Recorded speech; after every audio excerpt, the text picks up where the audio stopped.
হ্যাঁ, হ্যালো, বল দিদি। ভালো আছো তো? কি বলু রো? শাড়ি লিছু? এ, কত টাকা দামের শাড়ি লিছু?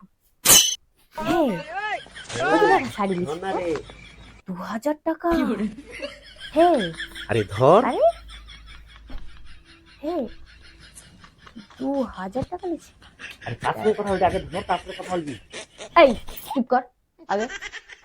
2000 টাকার দিদি শাড়ি নিচ্ছে, কথা বলিবি? চুপ কর, তারপরে ফোন ধরবো গামছা। আরে সেটা পরের কথা, তুই আগে ধর না ধানের গামলাটা। আগে আমি কথা বলবো, তারপরে গামলা ধরবো। হ্যাঁ ঠিক আছে, আমি বলি। কি জ্বালাই করছি রে। ধর না রে, আগে ধর ধর। ঠিক আছে, হ্যাঁ ঠিক আছে। কি অবস্থা।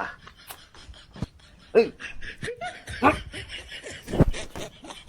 একটা ইম্পর্টেন্ট কথা বলিস, ওরা সবসময় আটপা। ইম্পর্টেন্ট? ধান বোয়ার সময় ইম্পর্টেন্ট? না